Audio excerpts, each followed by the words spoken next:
It's January 1931. Spain is in revolt. The rotten regime of King Alfonso XIII is hanging by a thread. The great Russian revolutionary Leon Trotsky can see which way the wind is blowing, and he writes from his exile in Turkey. The capitalist chain is again threatening to break at the weakest link. Spain is next in order. And he's right. The Spanish Revolution is inevitable, and the next few years will see a major turning point in the world-class struggle, full of drama, heroism, and tragedy. A spectre is haunting Europe. The spectre of communism. Communism is stronger, more determined than ever. Communist. Communism. The communists. The communists. The communists.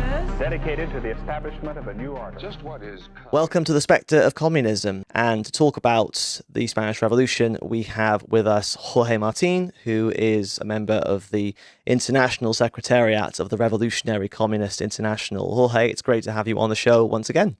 My pleasure to be here. So before we really get into it, can I ask, why is the Spanish Revolution so significant from our point of view? Well, we as Marxists, we need to learn the lessons of the past history of revolutions of our class, lessons of its victories, but also lessons of its defeats. And I will say that the Spanish Revolution in the middle or in the first part of the 20th century is one of the most significant revolutionary events across Europe, which put all different political tendencies to the test. The anarchists, the Stalinists, the socialists, Reformist, and also the POUM. We will come into that during this program. But also, the Spanish Revolution was the last time, the last attempt of the workers to fight fascism before the Second World War. So it is very important to study the lessons from that. If I can just add, Trotsky said, in making a balance sheet of the revolution, that the Spanish proletariat could have taken power 10 times. The Spanish Revolution took place in conditions which were much more favorable for the working class than the Russian Revolution in 1917. And nevertheless, it led to a defeat. And I think it's very important to analyze the causes for that defeat, but also to celebrate the heroism of the Spanish working class, the Spanish peasantry, of which there were many very striking examples during those years of the Spanish Revolution. Well, let's begin with those conditions. Much like episode 1 of the season, where we charted the story of the Russian Revolution from February to October, we're going to more or less tell the story sequentially. So just before the fall of the king that I mentioned in the intro, what situation was Spain in? What were the conditions in the country? What were the main players politically? And what were the events that precipitated the fall of the monarchy? Yes, this is a question that has a long answer. I trust you to handle it. But let's start from the beginning. The Spain in 1931 was a backward capitalist country. Backwardness was maybe the dominant feature in Spain. For reasons which are not part of this episode, the Spanish colonization of America did not lead to the development of capitalism in Spain, but was set the basis for the development of capitalism elsewhere in Europe and kind of crystallized these conditions of backwardness for Spanish capitalism. The country was dominated by agriculture.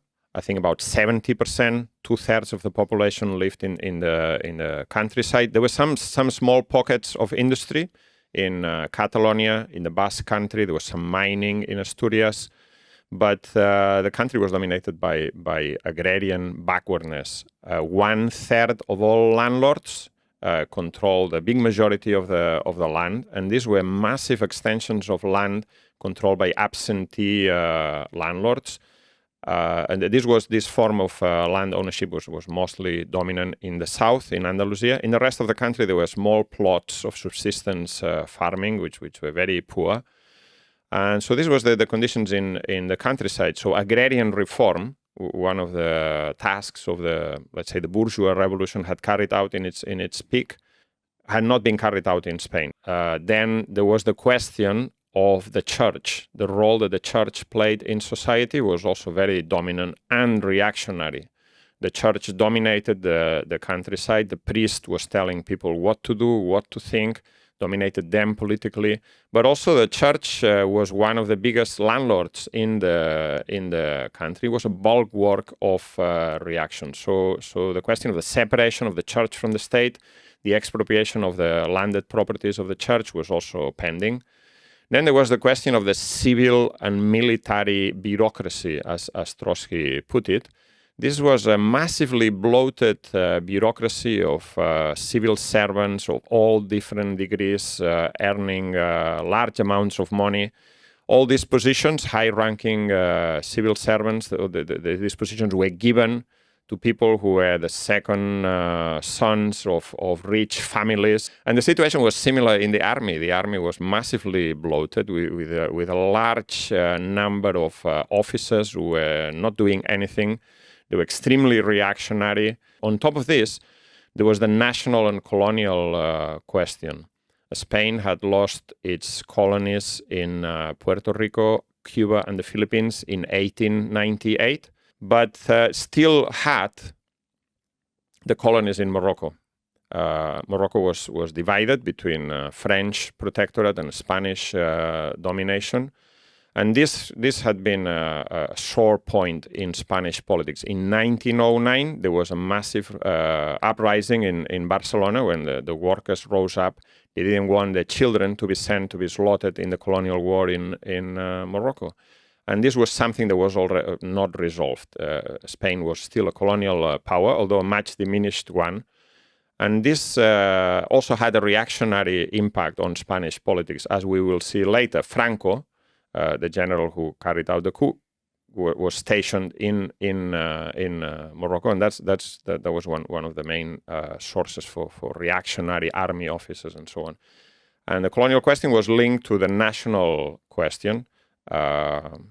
The unification of Spain had not been carried out on progressive grounds, but mainly through force and the imposition of centralization from Madrid on a number of nations or nationalities, Catalonia and the Basque Country mainly at that time, to a lesser extent Galicia, which had their own languages, their own national life, and where the bourgeois was actually stronger than in the center. So this was a lopsided relationship that was the cause of a lot of conflict.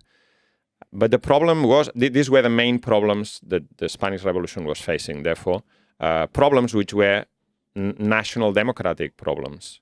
The agrarian reform, separation of the church and the state, the creation of a modern bourgeois army, and the national and colonial questions. These are all national democratic tasks which were not fulfilled, not been resolved by 1930. And the reason why they had not been resolved is that the Spanish bourgeois was too weak to carry them out. Was completely linked to the interest of the church, the military reactionary officers, and the capitalists were all, and the landowners were all together. Landowners had the money in the banks, the bankers had investment in the land. Spain was a capitalist country, but dominated by backwardness. And the bourgeois could not carry out these tasks for two reasons. The first reason is because they had all these links with all the reactionary forces that represented backwardness, but also because by the 1930s, in fact, by the beginning of the century, by the 1909, by 1917, there was a revolutionary general strike.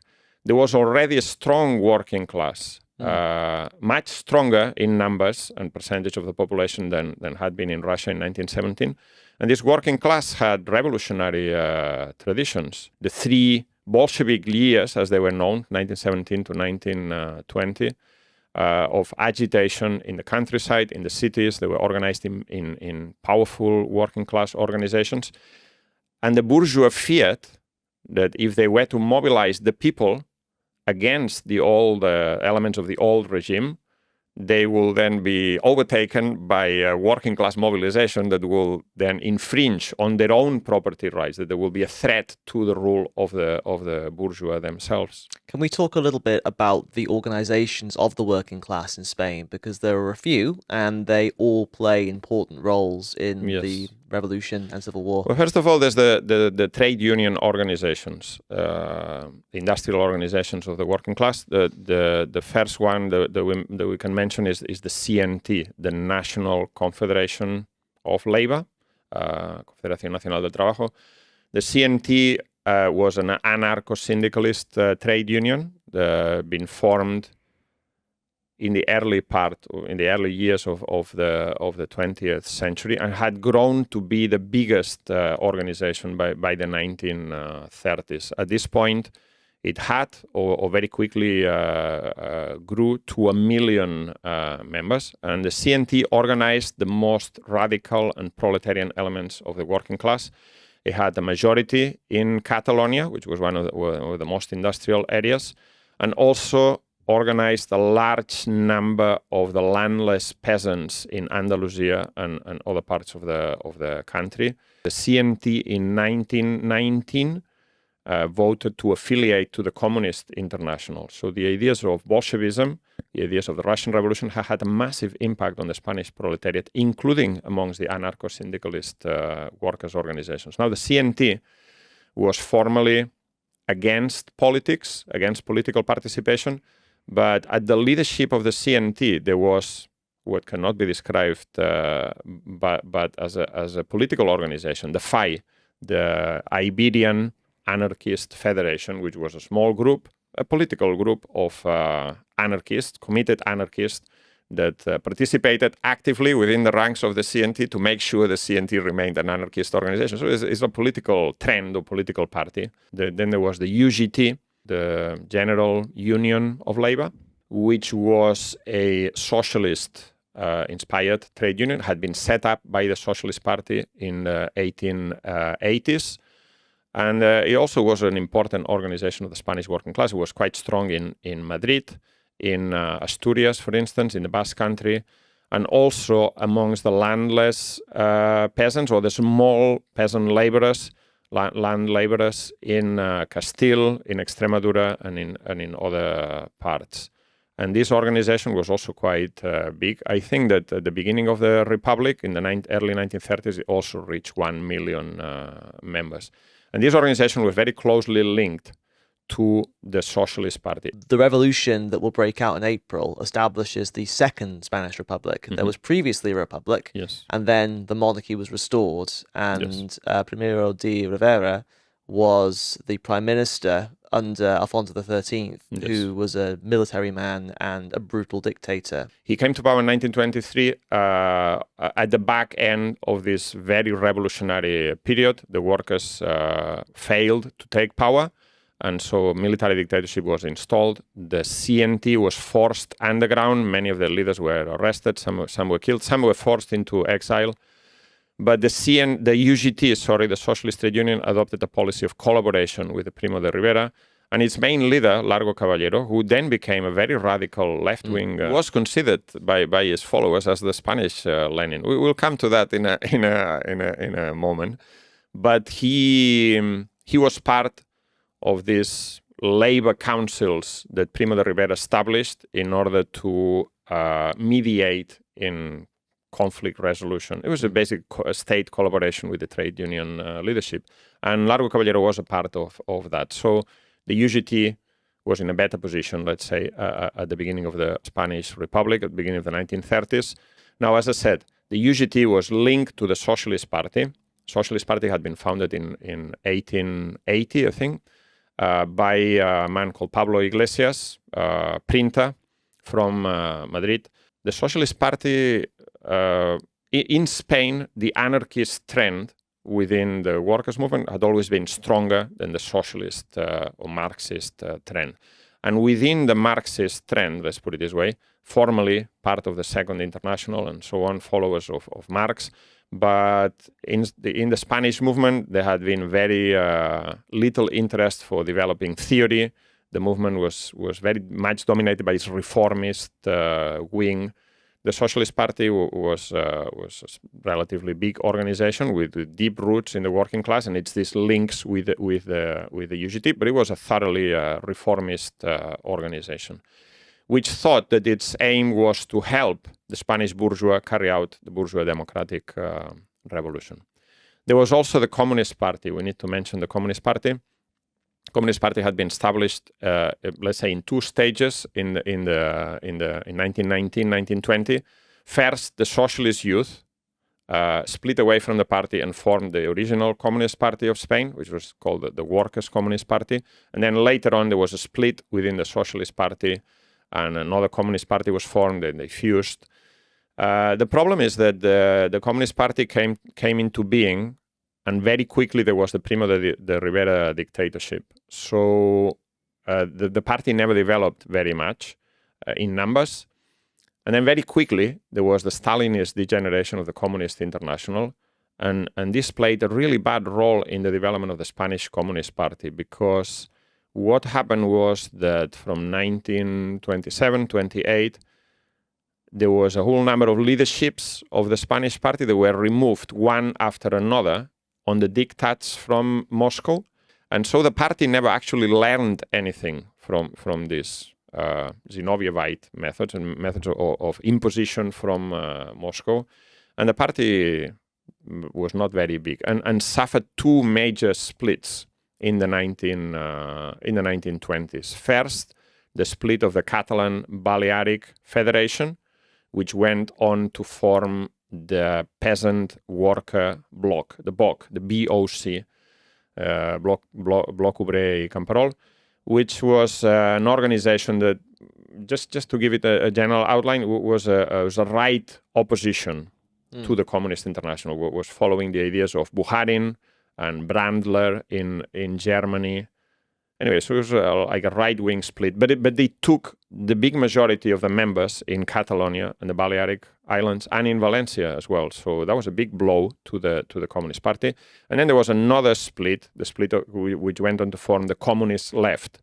Some of the main leaders of the party, people like Andreu Nin, Joaquin Andrade, and Arquer and others, they joined, or they were supporters of Trotsky and the left opposition, and they were expelled from the party, and they formed this organization called the Communist Left.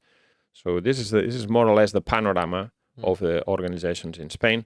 The Communist Left had a program that, yes, Spain was a backward capitalist country. A whole number of democratic tasks were pending, as they were in Russia in 1917. The formation of a democratic republic, the abolition of the monarchy, agrarian reform, the national self-determination for the nationalities, the freedom for the colonies, separation of the church from the state, and so on. But these tasks could only be carried out by the working class coming to power. Mm-hmm. And therefore there should be no collaboration between the workers' organizations and the liberal bourgeois organizations, which in Spain were represented by the Republican Party in all these different shades of opinion. So this was the situation in 1930. Further to this, we have to say that the Communist Party was in its third period. The third period of the Comintern was a period in which, an ultra-left period, in which the Comintern said, everyone's a fascist. We shouldn't worry about democratic demands. We just need to fight for the dictatorship of the proletariat. So in Spain, this line meant that they said the CNT are anarcho-fascists, the Socialist Party are socialist fascists, and the Republicans are Republican fascists. And there's no difference between the Republic and the monarchy. It's all the same. They're all fascists, which made no sense to anyone in Spain, to any workers in Spain. In fact, the slogan, the 14th of April, is the proclamation of the Republic. And the slogan of the Communist Party was, down with the bourgeois republic, all power to the Soviets. With a small detail that there were no Soviets anywhere in Spain, and the bourgeois republic had just been proclaimed and was considered to be a massive step forward for the people as the monarchy had been abolished. Yeah, way to rain on everybody's parade. Yes. So I think that we've sketched the outline 1930, as is often the way, the king tries to placate the anger of the masses, which is partly as a result of the 1929 economic slump, which has a devastating impact on Spain, terrible unemployment, terrible poverty, particularly in the I countryside. think there was 1 million unemployed at that time. And not a very big country, so that is significant. Yes. He gets rid of Primo de Rivera, so tries to get rid of the most hated figure. That doesn't work. It just energizes the masses further, and in the end, the king himself is gotten rid of. Yes, this started with student demonstrations. Trotsky makes that point. In 1930, there were a number of student demonstrations, and there was agitation between Republican and socialist circles. Finally, the way the monarchy fell was that on the 14th of April 1931, there was municipal elections. Yes. And in these municipal elections, the Republicans and the socialists were in a kind of alliance coalition, and they won in the main cities, in Barcelona, in the Basque Country, in Madrid, in Seville, and then the masses came out on the streets, and the Republic was proclaimed from the balconies of the Madrid local council, from the Barcelona local council, and then in a matter of hours, the king had fled the country. Alfonso XIII fled the country, to great jubilation by the masses and mocking songs that were improvised at the time. And so what follows from here is a provisional government, a coalition of Republicans and Socialists. So the Socialist Party are involved. Yes. It's led by a guy called Niceto Zamora, who was from the sort of liberal rights Republican faction, if I'm not wrong. So what's the character of this regime, and what are the tasks of the day? This government revealed the complete inability of the Spanish bourgeois, even if it's most liberal Republican wing, which sometimes represented the petty bourgeois, but anyway, the complete inability to deal with any of the necessary tasks of the Spanish modernization. Really, we're not even talking about the socialist revolution, obviously, which is not their task, but the task of cleansing the civilian and military administration, the question of agrarian reform. It failed to carry out any of these tasks. So you have this period that's sometimes called the Reformist Biennium, which is basically 2 years where you have a series of coalition governments, reformist governments that consist of socialists and Republican parties. The first one that I mentioned, the Zamora government, it collapses over the question of the church, right? Which is interesting because you said previously about the reactionary role that the church played in Spanish society and how one of the key tasks of the Spanish Revolution was dealing with this kind of bastion of backward reaction in Spanish society. Zamora resigns because the Spanish Constitution of 1931 disestablishes the privileges of the Catholic Church. That leads to a new provisional government with a guy called Manuel Azaña in charge. But then in June 1932, you have the first proper elections where the Republicans and Socialists win a big majority and the monarchists are smashed. And that's really telling because you can see that there's still a lot of enthusiasm and a desire for this new regime, this relatively fresh regime to push things forward. And the first elected government is led by a guy called Alejandro Lerrouche, and he was still with the bourgeois Republican parties, right? He was with the radicals, which were a sort of bourgeois liberal Republican party. But you also, again, have the Spanish Socialist Party involved. And what is the record of this government, this first elected government of the Second Republic in power? Admittedly, the first Republican Socialist government carried out some progressive reforms in terms of the education system, removing the church from the education system. Finally, after a couple of years, giving votes to women, and there were a number of progressive reforms. But this was too little from the point of view of the general needs of Spanish modernization and what the workers and peasants wanted. And what had happened is that basically the workers and peasants had started to take action of their own. For instance, in 1932, there was an incident in Andalusia, in a place called Casas Viejas, where the peasants decided that, well, they now had a republic and they wanted the land. So they occupied the land of the local main landowner. And the government of the Republic sent the civil guards. This is a reactionary military police force, which had been the enforcers of the power of the landlords in Andalusia for a long period of time. They were hated. And they sent the civil guards to this town and killed scores of peasants in an armed confrontation. And this was all carried out under the government of the Socialist Republican Second Republic. So no wonder that too many peasants and to many workers, this mildly reformist government did not represent any substantial change in their conditions.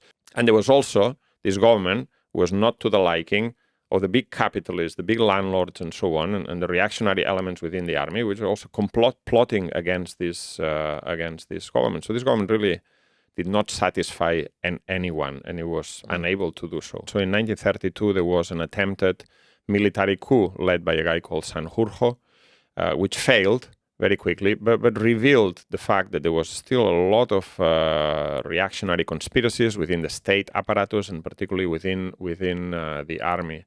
And in reality, yes, it revealed that no one was pleased with this government, right? It was an in-between government that did not satisfy the masses of workers, did not satisfy reaction, and so therefore its base was very weak. So a year passes and a new election is impending in November 1933. You've had a year of severe disappointments because the government has failed to carry out the urgent tasks of the Spanish Revolution, as you explained. And at the same time, you've of course got the church, the priests agitating for the counter-revolution in the countryside, whipping up support for the right-wing monarchist parties. And in the election of 1933, so the second elections of the Second Spanish Republic, the biggest party at the polls is the CEDA, the Spanish Confederation of Autonomous Rights. So what is this party and what does it represent? Yeah, this party becomes the main party of bourgeois reaction and has strong pro-fascist sympathies. It is led by a man called Gil Robles, and he carries out a number of big rallies. Its main base is amongst, in some areas, amongst the rural owners in Navarra, for instance, and in other parts. And yes, we need to think this is November 33, so Hitler has already come to power in Germany. It's a powerful movement. It's an inspiration for the right wing in Spain. Because they can see that during the first Republican Socialist government, there's been massive agitation on the part of the peasants, big worker strikes, and they're coming very quickly to the conclusion that bourgeois democracy no longer is able to contain the class struggle, and therefore they're moving towards the idea of a dictatorship already at this point. Now, they win the elections, and we need to explain this. Why do they win the elections? The first main factor is the demoralization, the disappointment of workers and peasants with the government that they have elected to carry out the program, and which it hasn't. And so there's a massive abstention. This is helped by the fact that the anarchist CNT gives a clear line of abstention and boycott of these elections, and this is a big organization. Also, there's another additional factor, which is the Republican Socialist government has granted the vote to women, which they had not didn't have before. And women, particularly in the countryside, are much more dominated by the church. And so the church agitates for women to vote in defense of the family and the fatherland and so on. And this also plays a role. But this only plays a role because the left parties are unable to mobilize people on the basis of a revolutionary program, which could have broken women from the stranglehold of reaction. The CEDA gets a big majority in the vote, but they do not enter the government in the first instance. The government is led by the same guy that you mentioned before, Alejandro Lerroux. Lerroux is a very peculiar guy. He's at the head of a Republican party, but he is a demagogue. He's a Trump-like figure, if you want, 100 years earlier or 90 years before. and he agitates on the basis of opposition to this, opposition to that, and he manages to. He's a very good orator, and he manages to get a base of support for himself. But he forms the government, and there is a question that's hanging over whether the CEDA, this Confederation of Spanish Right, will enter the government directly or not, whether Gil Robles will be part of this government or not. The workers' organizations threaten that if Gil Robles is allowed into the government, they will consider this a serious move towards fascism, and they will oppose it with an armed insurrection. So Gil Robles was the leader of the CEDA. And of course, a factor here, you mentioned the victory of Hitler in Germany. The Spanish working class are watching the rights and organizations of the German working class being liquidated not very far away. Without a struggle. Without any struggle. And they're determined not to go the same way. And then in early 34, there's the fascist coup in Austria. And this has a massive impact, particularly on the socialist organizations in Spain, but generally amongst the Spanish proletariat. And as you say, the Spanish workers decided not to go down the same way, at least not to go down the same way without a struggle. And this produces a big radicalization amongst the Spanish Socialist Party, mainly, which is now in opposition and is divided in two main camps, the right-wing socialists and the left-wing socialists. There is a center as well, but there's always a marsh. Bit irrelevant. But Largo Caballero, the leader of the UGT, Socialist Trade Union, and one of the main leaders of the party, moves very quickly to the left on the basis of this radicalization. And he starts a series of series of speeches and rallies across the country, and his language becomes ever more radical. The conflict within the Socialist Party is such that in some towns, when the right-wing leaders of the Socialist Party arrived to give a speech, they chased away by armed workers, members of the party who don't want to listen to the right wing. There's an open split between the right and the left. And Largo Caballero, as I said, uses an increasingly more radical language. He then starts saying, he's jailed, he then starts saying that the only solution for Spain is the dictatorship of the proletariat. And there is a back and forth, a self-feeding process where Largo Caballero gives a very radical speech. He gets a very good reception from the crowd of workers and peasants, and then this further radicalizes him. It's a process of retroalimentation, self-feeding process, if you want. Produces a massive radicalization. And he then says, Socialist Party says, that if Gil Robles enters the LaRouche government, the workers' organizations will proclaim an insurrectionary general strike. And they actually carry out armed preparations. The Socialist Youth organizes a militia, starts training, and so on. And this is quite a serious threat. It's not an idle threat that they are boasting about it. But there are some problems with this. And one of the main problems is that they see this question of an insurrection as mainly a technical military question. So instead of the Socialist Youth, which is now an organization with 100,000 members, extremely radicalized, instead of them carrying out a campaign within the working class, there were a whole number of strikes at this time and so on, they withdraw from the class struggle in order to carry out clandestine military training preparations. So an insurrection is never, it has obviously a technical military side, but it's mainly a political task. In order to carry out an insurrection, you need to win over the majority of the working class first. And by separating the two things, they are completely unprepared when it comes the time. There is something else that's happening around this time, which is the formation of the workers' alliances, the Alianzas Obreras, at the initiative of the BOC, this party in Catalonia led by Maurin, and the communist left. They proposed that the workers should unite. This is a workers' united front, in effect. And in some places, they managed to get the Socialist Party organizations to participate in it, the UGT. And in Asturias, particularly, the CNT, the Anarcho-Syndicalist Trade Union, also participate in the workers' alliances. The workers' alliances are stronger in Madrid, in Catalonia, and in Asturias. They still have some shortcomings because this is not a Soviet organization, a broad organization of the workers, but is mainly an alliance between the leaders of the different organizations, but at least establishes a degree of collaboration between the working class organizations in the struggle against the potential danger of the right coming to power openly. Let's go to October 1934, where this all comes to a head.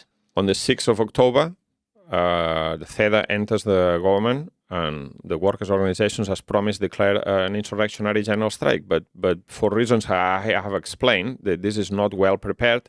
It fails in Madrid, but there are two places where it acquires more importance. One is Catalonia, where Catalonia is a bit peculiar because also for the national question and so on. So the Catalan government declares the Catalan republic within the and so on.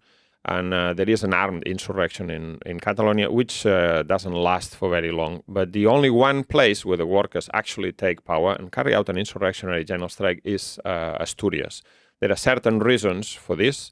The first one being that that here the workers' alliances have managed to involve all of the working class organizations, including the CNT. But also because of the tradition of the miners. This is a mining area.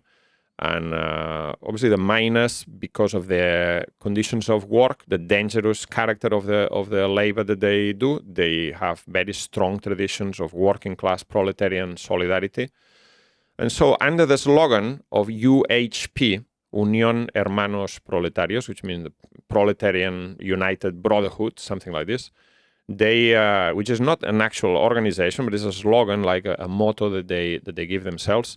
They basically arm themselves, dynamite sticks. They march on the Asturian capital, Oviedo, and they manage to take power. They defeat the forces of reaction, the forces of the state, and they manage to hold power for 2 weeks. This is a heroic episode. And this episode also shows the weakness of the leadership. As a matter of fact, in a number of mining valleys and towns, like in Pola de la Viana, Sama de Langreo, and other places like this, the workers expel all the representatives from bourgeois power, and they set up their own committees. And the committees sit in the town halls and the buildings of sites of power. These are workers' committees. Workers take power, and they are armed. And then after a week or after a few days, when things are not going the right way in the rest of Spain, the insurrection becomes isolated, some of these committees flee or attempt to flee some of these towns. And there are instances in which the armed workers chase the members of the committee, i.e. their own leaders, and they bring them back to the town hall. They put them back in their positions, and they set an armed guard outside to prevent them from fleeing the scene. Grab most, grab for the neck. Exactly. And, hold them at gunpoint into power. Literally. So this little anecdote just really gives you a little indication, a vignette of what the Spanish Revolution was about. The workers showed enormous heroism. Their leaders were not up to the task. And finally, after 2 weeks of fighting and heroic, the Asturian commune is one of the most advanced episodes of workers' power anywhere in the history of the world, proletariat, and should be studied more in detail.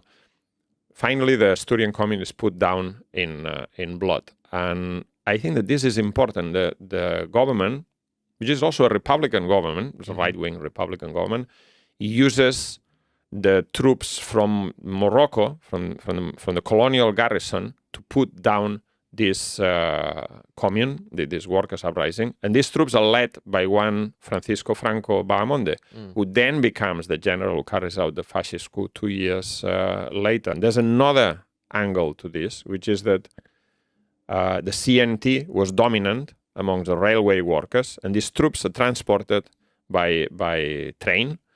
And the CNT outside of Asturias abstains from the struggle.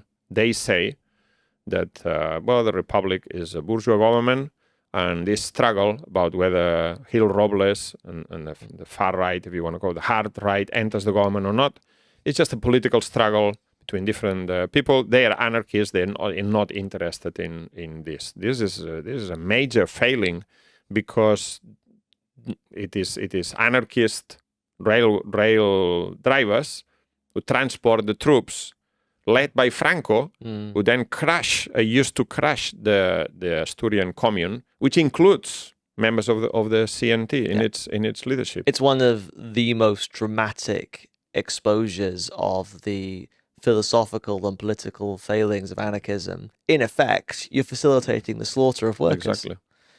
And the slaughter of workers was very bloody in the Asturian commune. The Spanish ruling class had got a massive fright, and they acted accordingly. I think there were 3,000 people were killed, 7,000 were injured, tens of thousands were arrested, not only in Asturias, a lot of them in Asturias, but also in other parts, in Catalonia and so on. But I think that the balance sheet of the Asturian commune is still a positive one. The workers have been crushed, but the ruling class in Spain has not been able to move towards a fascist dictatorship by parliamentary means. And the workers also draw very radical conclusions from the Asturian commune. And the process of radicalization of the socialist organization continues apace. Okay, so this opens up a period called the Two Black Years, 34, 35. What happens in this period after the crushing of the Asturian commune? Yeah, this is a period of black reaction, as the name indicates, where the workers' organizations are suppressed, the newspapers are closed down, the offices are raided, the leaders are jailed, and it's a period of reaction. But as I said, the fact that the Spanish workers have gone down fighting means that the ruling class is not able to impose a full blown out fascist dictatorship by parliamentary means, and they have to restrain themselves to a certain degree.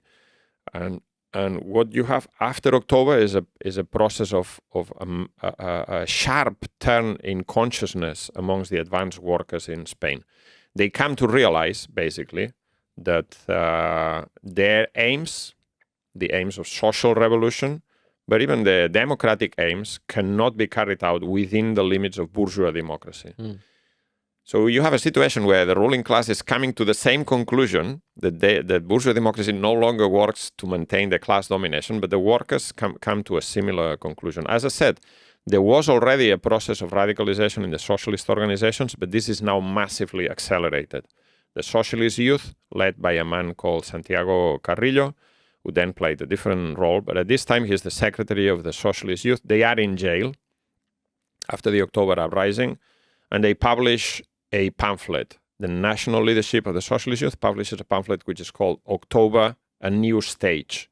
And in this pamphlet they draw the conclusion, as I said, that only the dictatorship of the proletariat can resolve the problems of the Spanish Revolution, and that for that you need a revolutionary party, and that revolutionary party needs to be created by Bolshevizing the Socialist Party.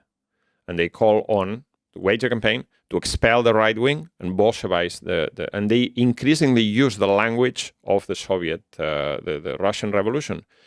And they say that, and they basically say that Largo Caballero is the Spanish Lenin, as we mentioned before. And they draw very, very advanced conclusions. They say the Second International is dead. Second International is, which they were part of, is a reformist organization, is dead. The Third International has failed, has many shortcomings, which they criticize.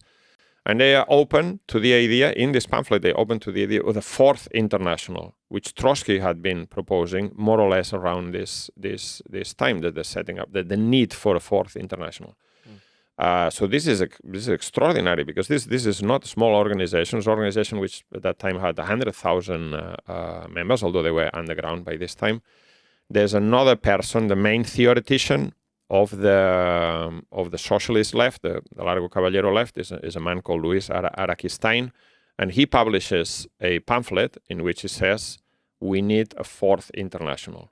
Second International is dead. The Third International is dead. We need the Fourth International. This is an extraordinary process of radicalization, which is also taking place in other countries, in France, amongst the socialist youth, in Belgium, and in other parts.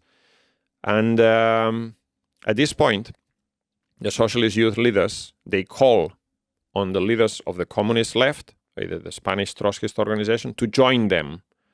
And Carrillo says, you are the best theoreticians of the Spanish Revolution. Can you please join us and help us in this process of Bolshevizing the Socialist Party? And Trotsky advises them to do so, because obviously the forces of Spanish Trotskyism were relatively small at this point. They had a few hundred members. They had the most clear ideas and program, but they were small in numbers, although they had some prominent leading figures. But unfortunately, the leaders of the Spanish Trotskyists, Nin, Andrade, and others, they refuse. And they take a sectarian line. Basically, they say, no, we are in favor of Marxist unification. This is the terms in which the socialist youth had posed the question, the Marxist unification. We are in favor of Marxist unification. Marxist unification must take place outside of the Socialist Party. They say the Socialist Party cannot be Bolshevized. And if you want Marxist unification, join us outside. And this is completely ridiculous. This is an organization of maybe 500, 800 members telling an organization of 100,000, please join us outside. And Carrillo replies, the leaders of the socialist youth actually have an exchange of correspondence with leaders of the youth of the communist left, with the leaders of other Marxists, and they say, okay, let's assume that Bolshevization of the Socialist Party is not possible, but if you come in and help us try, and then we fail, then we will come out, having waged this battle, and we will come out with tens of thousands from the socialist youth, from the socialist trade union, and from the Socialist Party, and we will be much stronger.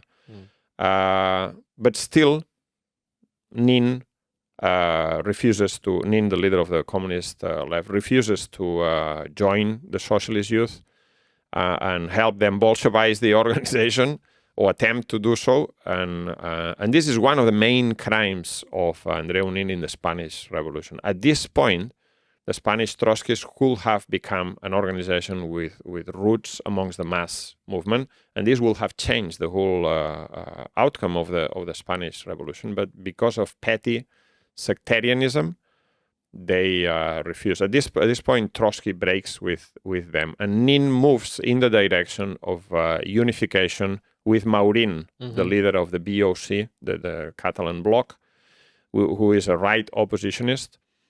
And finally, the POUM is founded in September 1935. This is the Workers' Party of Marxist Unification. Yes. The POUM. And is founded on a very confused program.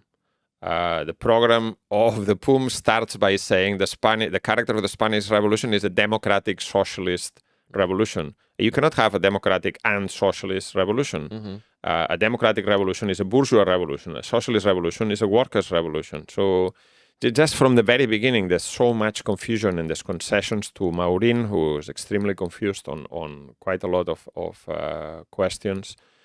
And yes, the POUM is formed in September 35 on a very confused program, but still is an organization that contains some very good worker militants, and that up until very recently has been defending a clear line. So there is a number of contradictions within the POUM at this time. It also grows very quickly after its foundation. I think it increases from couple thousand members to 30 or 60,000 in the space of 6 weeks. Yes.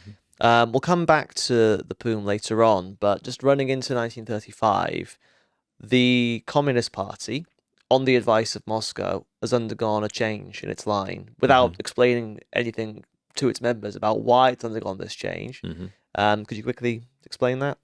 Yeah, the change in the Communist Party takes place in 34, 35, because the Communist Party already joins the workers' alliances in 34, and then from 1935 following the line from the Communist International, they adopt the policy of the Popular Front.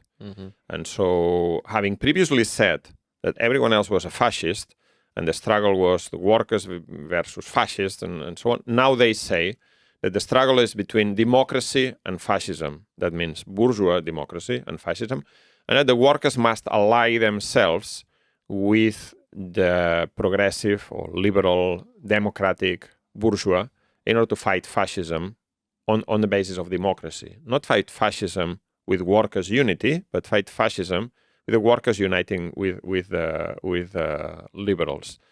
And this is not the result of a theoretical elaboration or anything like this. This is a result of the Soviet bureaucracy in the Kremlin taking a practical decision on the basis of the facts. And the facts are that Hitler has come to power in Germany. There's fascism in Italy, in Austria. Fascism is growing. And Stalin calculates that in order to defend the Soviet Union, it'd be useful to have an alliance with Britain and France, bourgeois democracies. And in order to have an alliance with Britain and France, they need to reassure them that the Soviet Union and the Communist parties are not for revolution, they are for democracy, for bourgeois democracy. So this is the reason for the Popular Front policy. And yes, finally, a Popular Front is formed in Spain in 1936. Yeah, so the Popular Front, i.e. this alliance between the workers' organizations and the left Republicans. Right, wins 268 seats, and the parties of the right wing secure 157 seats. So it's a significant victory. It's a massive victory, which is helped by the fact that this time the CNT does not give a line, does not give instructions for boycott. They don't openly call for a vote for the Popular Front, but basically the workers want to vote for the Popular Front because part of the program of the Popular Front is, for instance, the release of all political prisoners, agrarian reform, and so on. They see the election of the Popular Front as a way of carrying out the program. It has to be said that the POUM, which is nominally a Marxist party, also joins the Popular Front, signs the Popular Front. They give all sorts of excuses. They say the leaders of the POUM, which are aware that they had been arguing against collaboration with the bourgeois just a few months earlier, and they give a number of excuses. Or the Spanish electoral system prevents the independent participation in the elections. There is mass enthusiasm for the Popular Front and so on. But Trotsky criticizes them heavily and says, how can you support the collaboration with the bourgeois? This breaks with all principles that you have defended up until this point. Whereas Caballero, who has a lot of sway over the Socialist Party, essentially blocks a guy called Indalecio Prieto, who was the leader of the Socialist Party at the time, from joining the government. He's invited to join by Manuel Azaña, who you'll remember previously is a sort of right Republican bourgeois who is the prime minister again, and he invites Prieto to join the government because But the socialist left blocks the participation of the Socialist Party in the government. That's right. So the socialist left, the party that Nin and the leaders of the POUM had previously rejected on sectarian grounds for being not radical enough, have a more radical position on the Popular Front government than the POUM. Yes,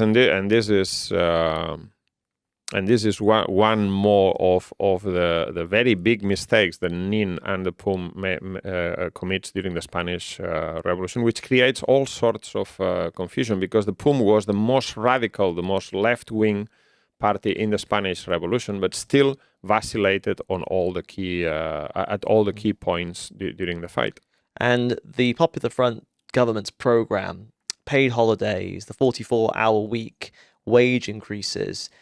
The workers and peasants do not wait for the government to carry out these demands. They spontaneously move to conquer these demands themselves. They have had the experience of the first Republican Socialist government, which didn't solve anything. So this time, the workers and peasants decide to take matters into their own hands. For instance, the part of the program of the Popular Front was the release of political prisoners. So on the day the election results are proclaimed, the workers turn up at the jails and they open the gates, and in some cases prisoners are released by the prison officials. In some other cases the workers just storm the prisons and release the jailed activists themselves.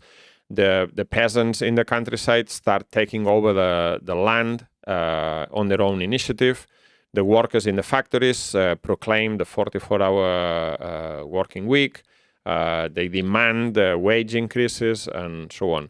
It has to be said that the actual program of the Popular Front is a moderate program on many questions. For instance, it is calculated that if the agrarian reform had proceeded along the lines of the Popular Front program, it would have taken 100 years to solve which obviously the peasants were not in the mood to wait for 100 years to solve that problem. And in Felix Moro's book, this is one of the best books about the Spanish Revolution, which is called Revolution and Counter-Revolution in Spain by Felix Moro. He gives a number of quotes from the actual program of the Popular Front, and you read the Republican delegation says that they are not in favor of agrarian reform by expropriation of the landlords.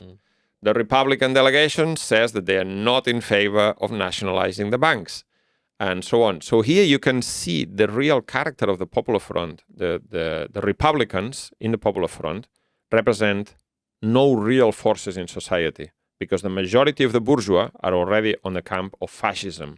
They don't want democracy. They see democracy as a danger to their class rule. So the Republicans really, as Trotsky said, represent the shadow of the bourgeois. They contribute no real strength to this alliance.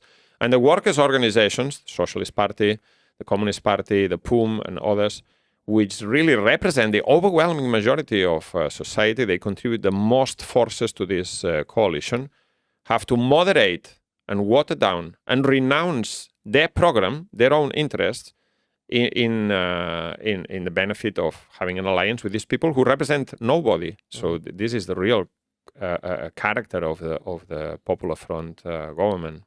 So in that same book, Moro says that when the socialist left prevents Prieto from entering the government, entering the cabinet, they basically rob the reactionary bourgeois of the breathing space that he would have provided, because they could have said, well, we've got this guy, he's a socialist, he's a friend of the workers, and use him as a cover for their own failures. But lacking that, they move in the direction of facilitating civil war. They tear the country apart rather than risk the workers carry out the program that they themselves have promised by their own action. So let's talk about the build-up to the beginning of the Civil War in April 1936. So you have the ousting of the presidents of the Cortes, of the parliaments, and that precipitates a political crisis, which eventually culminates with the beginning of the Civil War. Can we talk about that? Yes, as I said before, the bourgeois at this point were no longer interested in bourgeois democracy. They were clearly preparing a military coup. The fascist organizations had by this time united. There were two of them, the Falange and the National Syndicalist Offensive Juntas, and they formed one single organization. The military preparations of the coup were quite advanced. The bourgeois wanted a military coup. They knew that they needed to smash the working class. In the meantime, the working class was on the offensive. There were a whole number of strikes, general strikes, local general strikes. There was a big strike of the agricultural workers, a strike of the construction workers in Madrid that went on for weeks. There were open clashes on the streets. Anytime that the right wing tried to mobilize, they were met with the opposition of armed workers in a number of places. And the whole thing was clearly building up towards an open armed confrontation between the two camps. Meanwhile, the government of the Republic was doing nothing to stop this military conspiracy that everyone knew. It was developing quite openly in front of everyone's eyes. And so finally, we arrive at the 17th of July, 1936, where there's the beginning of the military uprising, which then takes place on the 18th. On the 17th already, the troops in Morocco, led by Franco, declare an edict, the proclamation that there's to be that they want to overthrow the government of the republic and take power. And this is followed on the 18th by similar proclamations and risings and mutinies amongst the military leaders of the coup, the fascist coup elsewhere in Spain. Can I ask a quick question? The Moroccan troops represent an oppressed colonial nationality under the domination of Spain. Why was it that they were used to play this bloody counter-revolutionary role? The Spanish Republic, as I said before, has not solved the colonial question, has not granted even autonomy to the Moroccan dominion, and therefore the Moroccan troops, who were part of the Spanish army, have no reason to fight for this republic. They just follow orders, basically, because they have nothing, no incentive to break orders. And the reason for this is that the Spanish Republic is very worried that if they declare autonomy for the Moroccan colonies, then the French will be in a tight spot. They're also controlling part of Morocco. So this is the reason.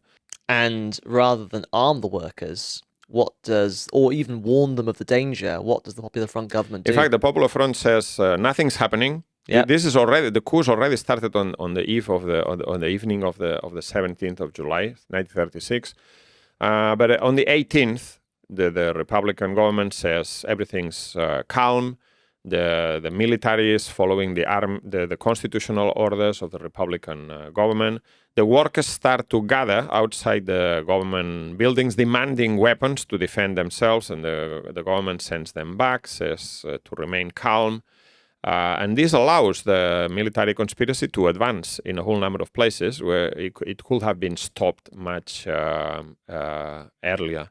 And there's a whole number of very scandalous incidents. For instance, amongst the Navy, the sailors, if you remember, Trotsky explains this about the Russian Revolution. The sailors are the most skilled part of the armed forces. Yes. And therefore they're closer to the working class. Yeah, a ship's like a floating factory. Exactly. Really. So it's the most proletarian wing of the armed forces. So the sailors in the Spanish Navy, they immediately as they hear of this military coup developing, they mutiny. They arrest the officials. In some cases, they are shot. In some other cases, there was one incident in which the sailors arrest the officers. They put them on a small boat with some provisions, and they let them in the high sea. That's quite magnanimous, if you ask me. Yes, and they say that there is a plan to transport the troops from Morocco onto Spain, and that they will participate in blocking that. They offer the services to the Republican government to block the transportation of troops from Morocco to the peninsula. And the government says, no, everything is under control, no need for any of this. And so precious time is wasted, and in a whole number of places, the fascists win with the collaboration of the Republican government by either by action or by inaction, by default. Mm-hmm. So this is completely scandalous. However, and this is what happens, for instance, in Seville and Saragossa, two proletarian towns, where in fact the regional, the local governor of the republic allows the fascists to take power without a fight. But in the most proletarian areas of the country, the workers take action against the wishes of the Republican government. They arm themselves with whatever they can get, kitchen knives, old hunting rifles or whatever, and they start fighting the fascists. But the fascist uprising, and they defeat the army coup in many places across Spain.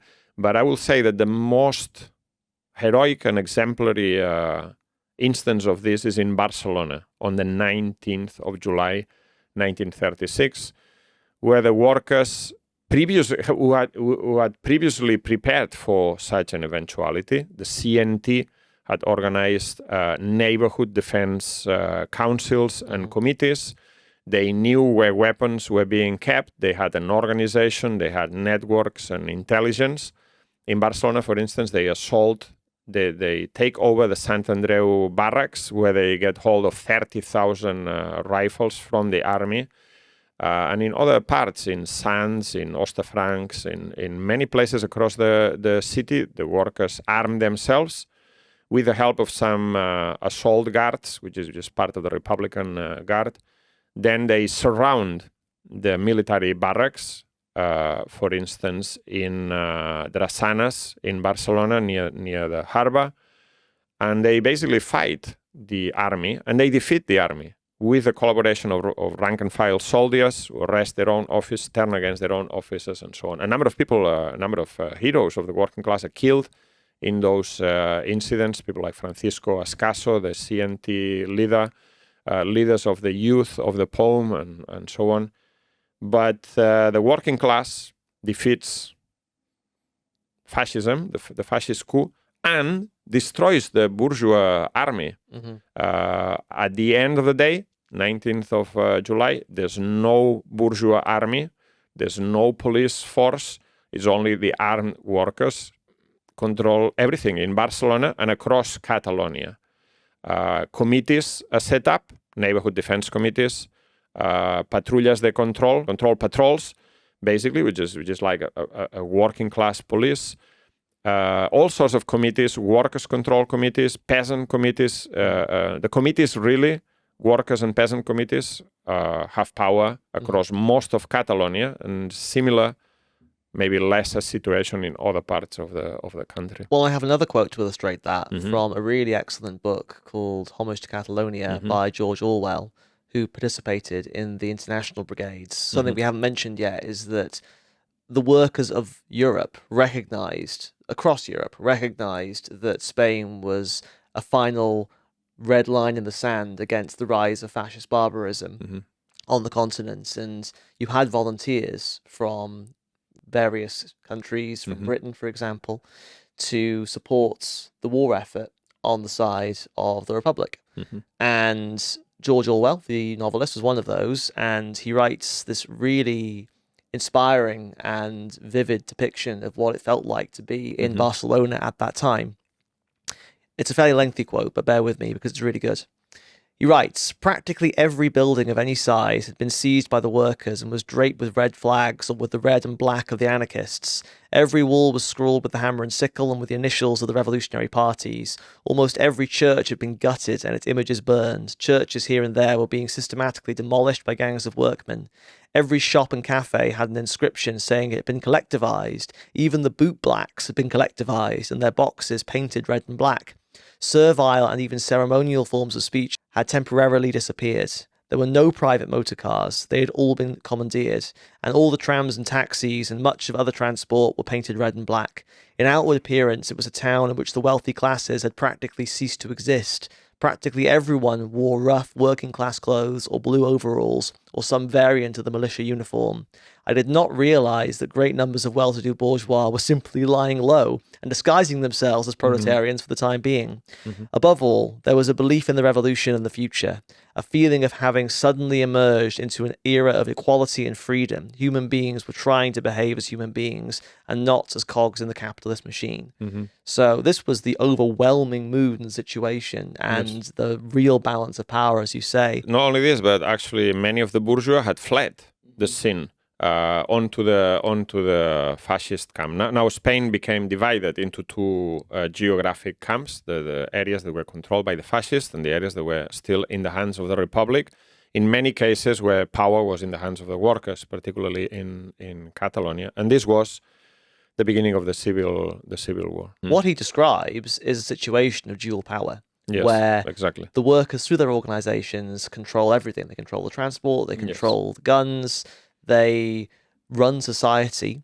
The bourgeois government, because there is a bourgeois government, that was a result of the revolution previously, led by a guy called Companys, but he has no choice but to follow the marching orders coming from the workers' regime. There's a very interesting incident. Maybe I'll get the actual quote. Now, on the 20th, the workers have taken power in Barcelona, and the CNT is the foremost power in the land in Barcelona and in the whole of Catalonia. The CNT leaders are called to the Generalitat. The Generalitat is the regional Catalan government, and they are met by Companys. Companys is a very cunning petty bourgeois politician who had been a lawyer to the CNT, so he knows these people well. And this is how García Oliver, one of the leaders of the CNT in Catalonia, describes the meeting. This is on the 20th.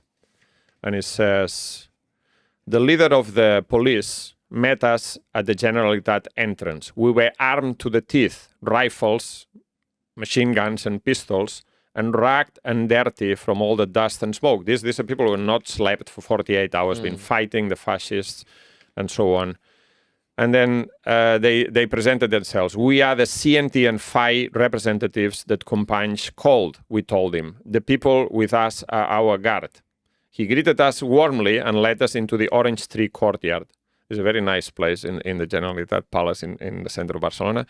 Companys stood to receive us. He was visibly excited. I think he was very afraid. He extended his hand and would have hugged us if his pride, clearly impacted by what he intended to say, had not stopped him.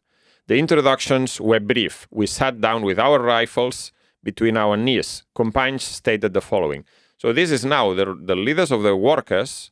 They have power and they have guns as well. And they are meeting with the regional bourgeois president of Catalonia, Companys. And Companys says the following. As I said, he was a cunning petty bourgeois. He says, first of all, I must acknowledge that the CNT and the FAI have never been treated in the way that they deserve, given their real importance. You have always been harshly persecuted. And then it says, today, this is the most important thing, today you are masters of the city and Catalonia. It was you who defeated the fascists, although I hope you will not take offense if I point out that you had some help from the Catalan guards and men loyal to my party, but they played a lesser role, clearly. And he admits that. Companys paused for a moment. This is García Oliver describing the scene, and then continued slowly. This comes the crucial point. The truth is that you, harshly oppressed until 2 days ago, defeated the fascist soldiers. And knowing who you are and what you are, of course, I will speak to you in the most heartfelt terms. You have won. Everything is in your hands. If you do not want or need me as president of Catalonia, tell me now so I can become another soldier in the war against fascism. However, if you think that that this office and my prestige can be useful in the struggle, then you can count on me and my loyalty as a man, as a politician, and I will loyally serve your instructions. So basically, this is the real balance of forces. The bourgeois president of Catalonia is telling the leaders of the CNT, the anarcho-syndicalist leaders of the CNT, who are there with weapons in rifles on their knees, they're saying, you have power. And if you want, I'll step aside. He couldn't do anything else, in reality. And if you need me, I will help you, something like this. So basically, how did the anarcho-syndicalist leaders reply to this offer from Companys? They said, García Oliver explains, and Abad Santillán, who was also another anarchist, younger anarchist leader, they say we had two alternatives, either a trade union dictatorship, an anarcho-syndicalist dictatorship. We could have taken power. In fact, they had power. Or a coalition with the bourgeois Republicans. And they said, well, we are anarchists, therefore we're not interested in political power, so basically we give power to you. But even at this time, it was not possible for the bourgeois to reestablish their power quickly, and they set up the Central Committee of Anti-Fascist Militias. In this committee was an organ of dual power in itself, because The CNT and FI had a big majority, and this committee's power rested on the actual committees on the ground and the armed workers. But the committee was technically presided by the president of the Generalitat. So the Generalitat had issued a decree to create this committee. So this committee had two sides to it, right? Its power was derived from the committees, from the workers' committees that had occupied the factories, armed themselves and so on, but at the same time was legalized, couldn't do anything else, by the existing bourgeois power. So here we see, Trotsky says that the anarchist theory is like an umbrella with holes, that at the only time when you actually need it, in the middle of a revolution, it's completely useless because you get wet from the holes. And this you can see clearly. In fact, this decision by the anarchist leaders was then put to a meeting, a plenary meeting of delegates from all the trade unions from the from Catalonia, which took place on the 21st of July. There was some opposition to participating in this coalition. There was some opposition that wanted the unions to take power, but this was a minority, and it was defeated in this meeting. The majority of anarchist leaders accepted this halfway arrangement. And the POUM also entered into this arrangement. And it was a very uneasy situation that only lasted for a few weeks, in reality, this Central Committee of Anti-Fascist Militias. And then I think it's on the 16th of September 1936, the Generalitat issues a decree saying the Central Committee of the Anti-Fascist Militias is abolished. We now reestablish Catalan government, Catalan bourgeois government, with the participation of the POUM. Andreas Nin became the Catalan Minister of Justice, and the anarchist leaders as well. But clearly, that was a period of dual power. There's some scenes, for instance, where Durruti and others were in charge of provisioning, the provisioning department of the Anti-Fascist Militias Committee. And they were sitting in some building with their boots on top of the desks and their weapons. And then some bourgeois representative from the Generalitat came and said, well, you should do this and that. And they said, no, we're going to do whatever we want because we have power. This was the real balance of forces at that time. So now I think we need to talk about the role of the Communist Party, because in this period from August, September 1936 through to 1937, this is where the actions of the Communist Party take on a clearly counter-revolutionary role. Can we talk about the line the Communist Party adopted and how they carried it out and why? The line of the Communist Party was the line of the Popular Front. But what the Popular Front meant in Spain was the following. The Popular Front was supposed to be defending bourgeois democracy, but in Spain there was already workers' power. So these two things were in complete contradiction. The line of the organizations like the CNT and the POUM was that in order to win the war, we must carry out the revolution. The line of the Communist Party was the opposite line. That is, in order to win the war, we must stop the revolution. There must be no revolution. And you can find quote after quote from international representatives of the Communist International, from the leaders of the Spanish Communist Party that said, what is at stake in Spain is not a social revolution. We will defend property, and there will be no infringement of private property. Here we are only defending democracy. Well, I have one here. Yes. This is by Jesus Hernandez. He was the editor of the Communist Party newspaper Mundo Obrero. He wrote in August 1936, "It is absolutely false that the present workers' movement has for its object the establishment of a proletarian dictatorship after the war has terminated. It cannot be said we have a social motive for our participation in the war. We communists are the first to repudiate this supposition. We are motivated exclusively by a desire to defend the democratic republic." Exactly. It doesn't get much clearer than that. But this was not just a theoretical debate or strategic question. This was a practical question because the workers, in fact, had taken power and the bourgeois had fled to the other side. So defending bourgeois democracy meant rolling back workers' power, disbanding the workers' committees, disbanding the workers' militias, and re-establishing the bourgeois state that had been abolished or suspended in mid-air after July the 19th. So this is in effect not only a bad policy, but a counter-revolutionary policy, and it led the Communist Party to come into conflict with the armed workers, with the workers that had taken over the factories, that the peasants had taken over the land. And this coincides with a changing complexion of Caballero as well, who allies himself with the communists.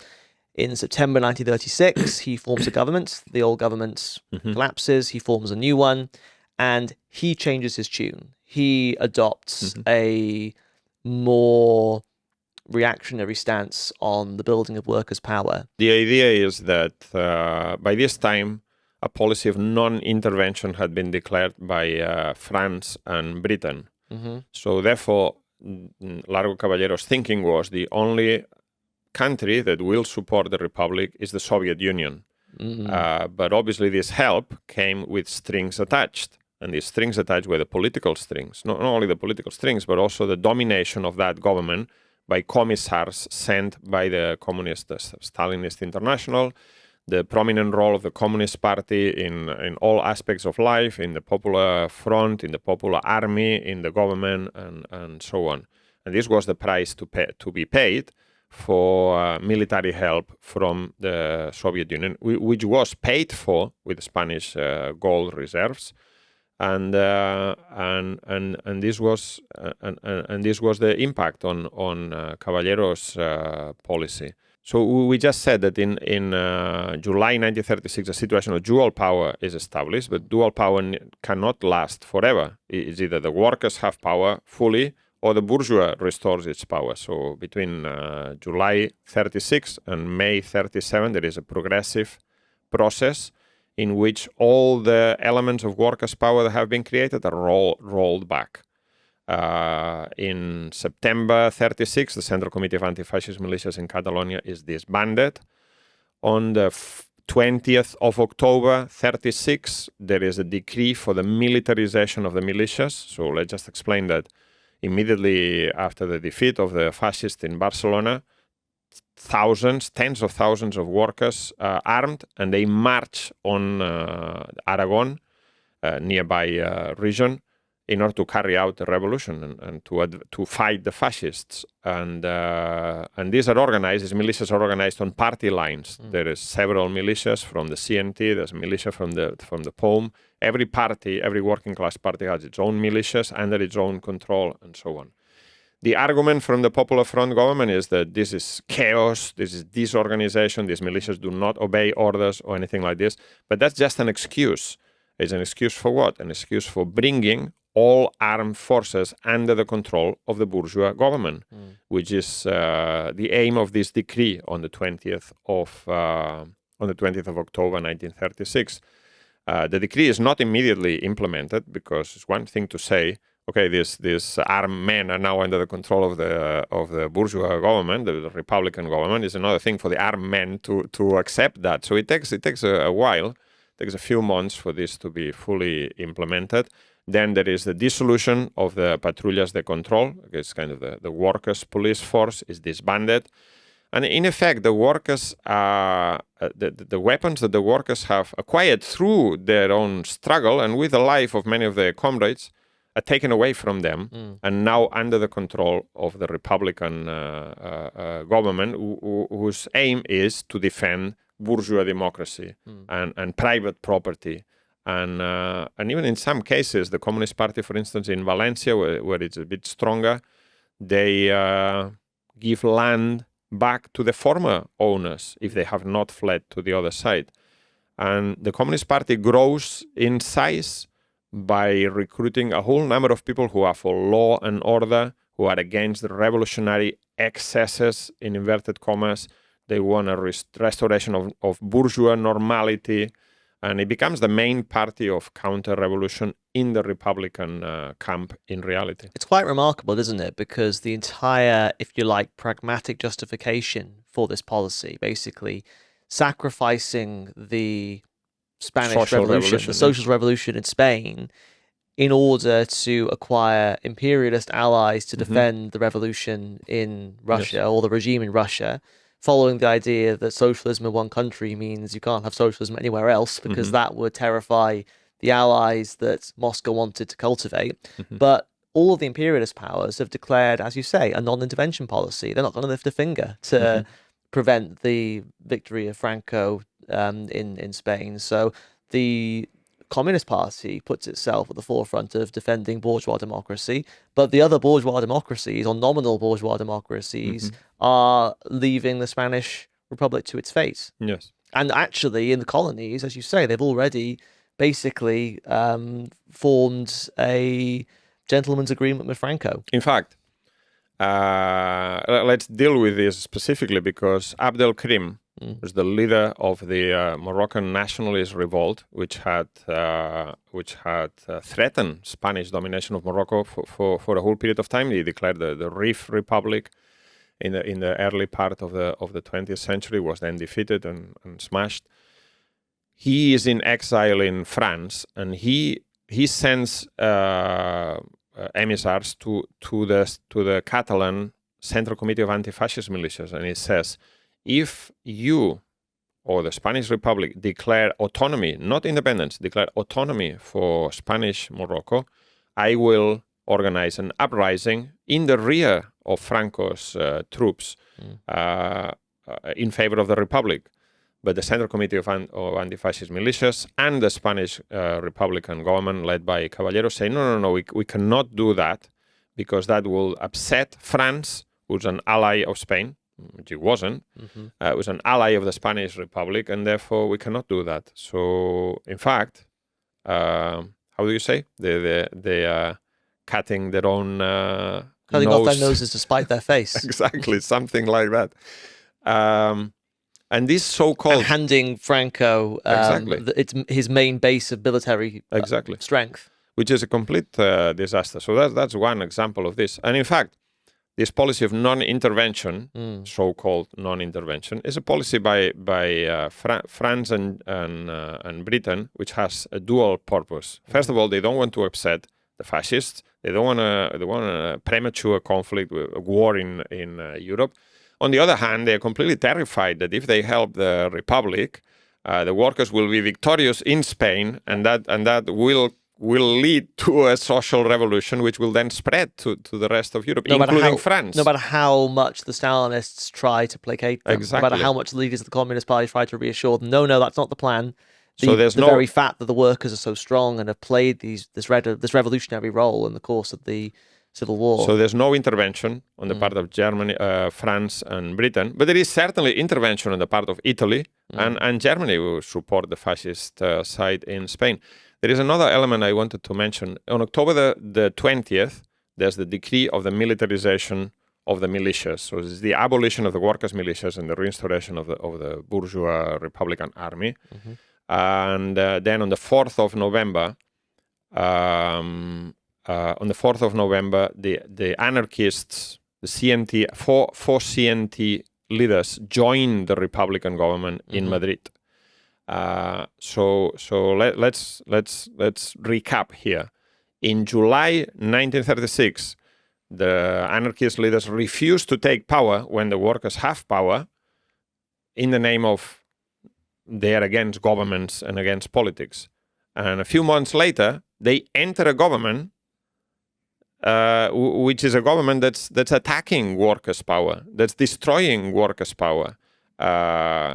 So he's some contradiction for you. And one person who is against all of this from an instinctive point of view is Durruti.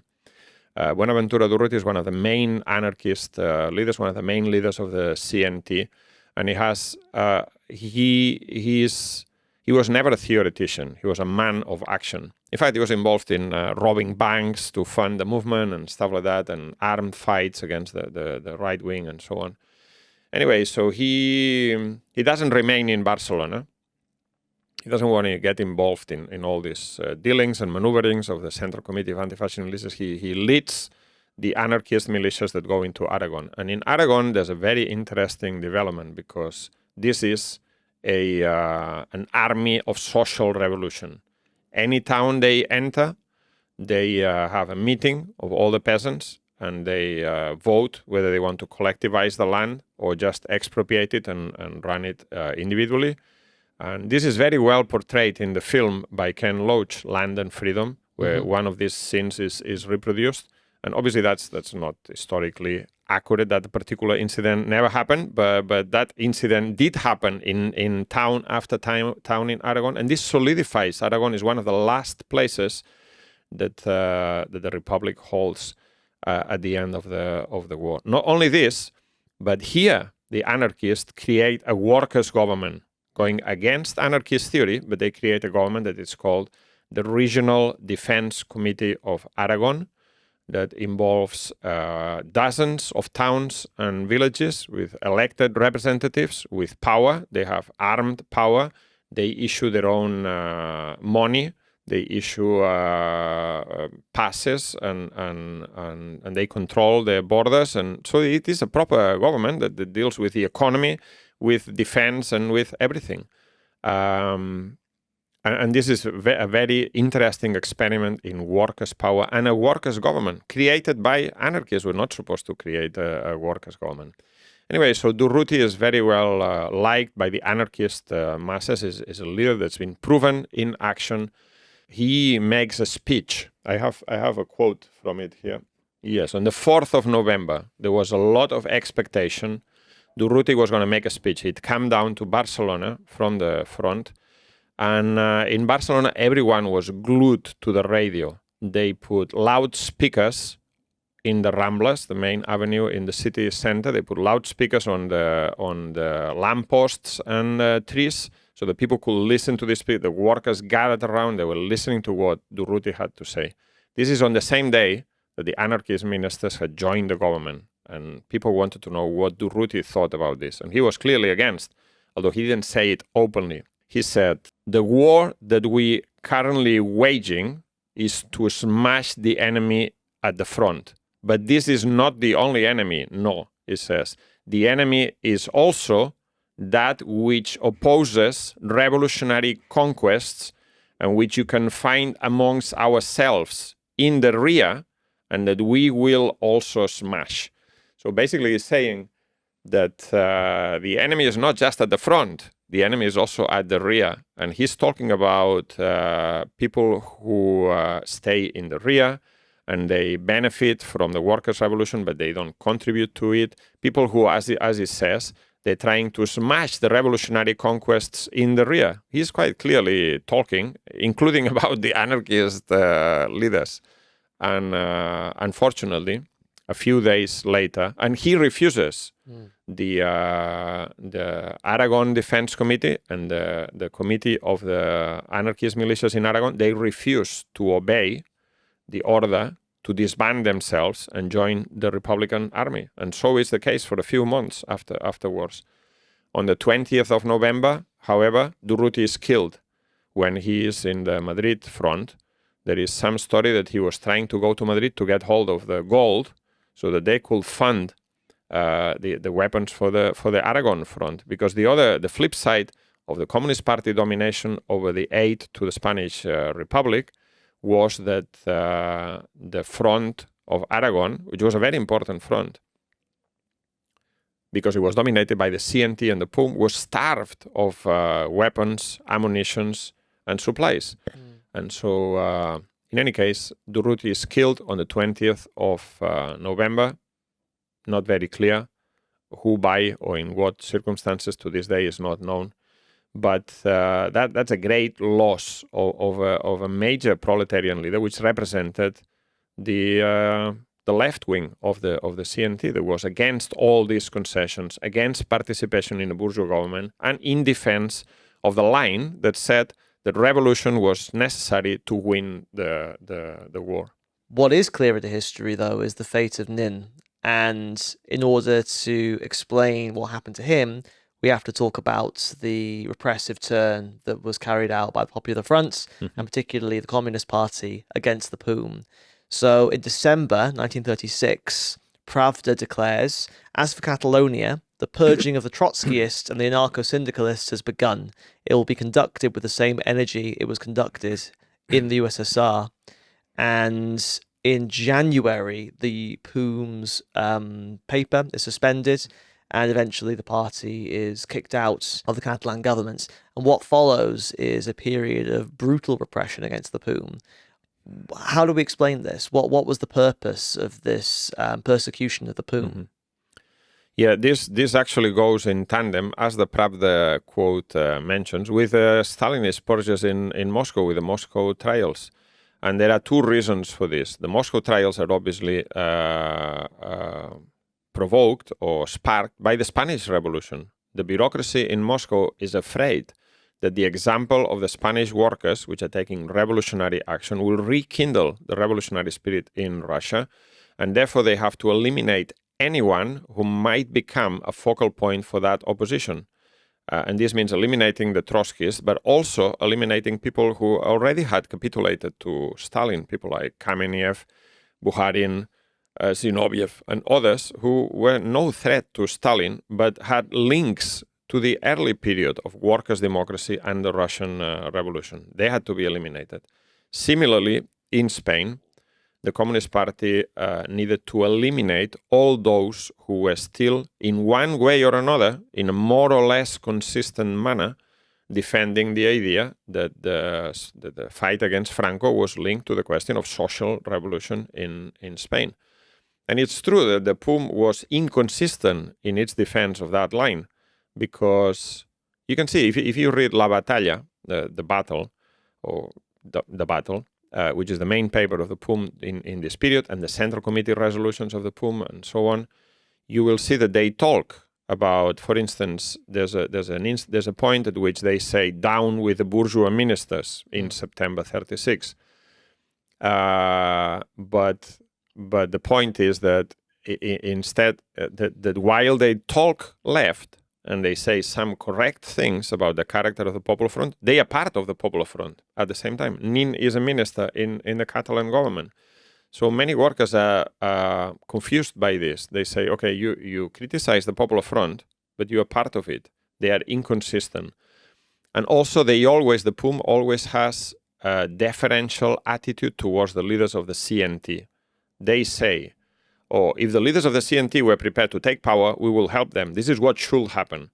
But they never say, they never actually follow on from these words. And they always see themselves as a minority rather than as a party fighting for power. In Russia in 1917, the Bolsheviks were in a minority. And they said to the Menshevik leaders, take power. But once they didn't take power, they said all power to the Soviets, and they moved progressively in that direction. While the leaders of the POUM always had a deferential attitude towards the leaders of the CNT, and they always had this idea, we're too small to take the initiative ourselves. And therefore, they ended up participating in the Popular Front government. And once they were no longer useful, they were kicked out of the Popular Front government. But even at this time, clearly, the POUM was the most radical element within the Spanish Revolution, and they could have become the focal point for opposition to the bourgeois line of the bourgeois government of the bourgeois republic, and the Communist Party could not allow that to happen. The tensions were building up.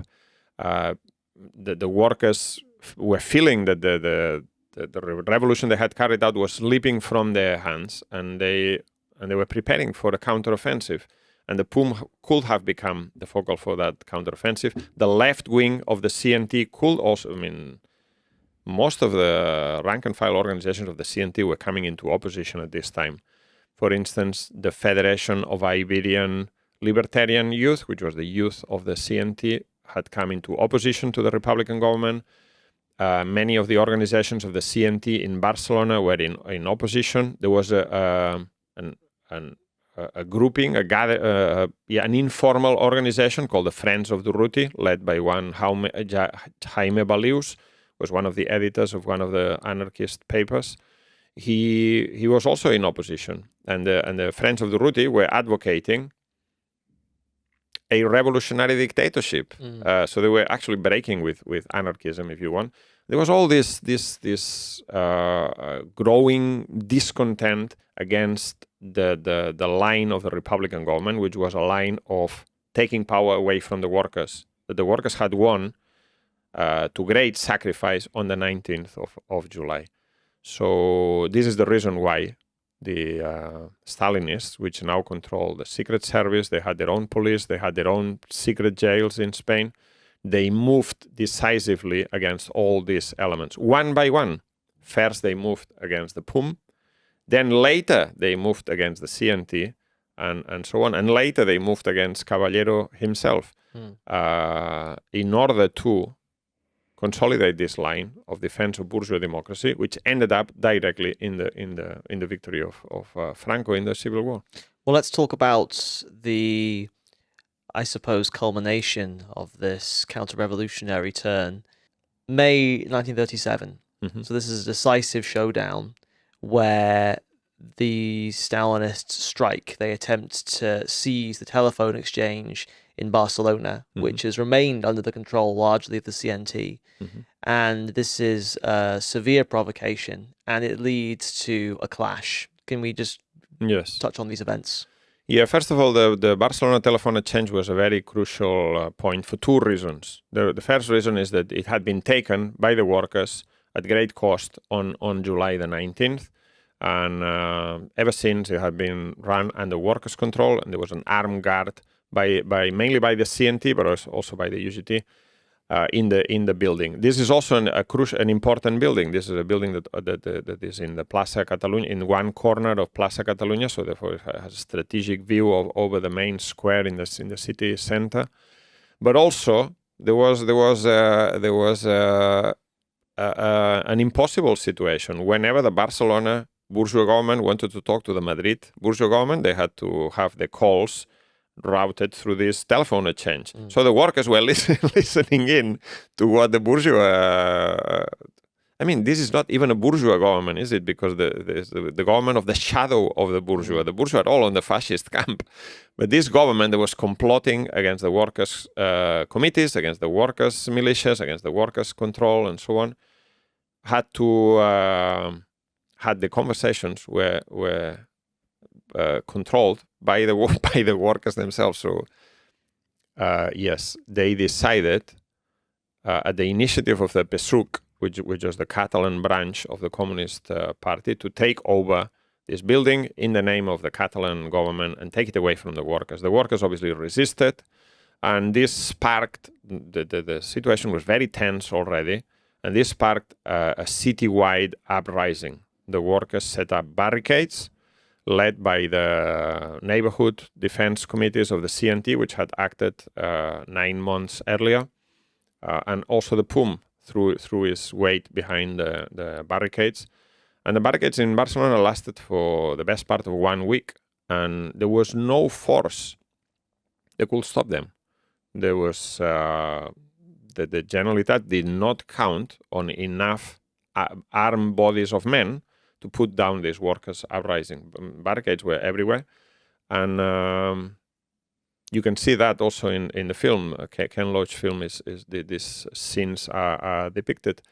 And here was another attempt of the workers to regain or maintain control that they had won over the revolutionary days of July 36.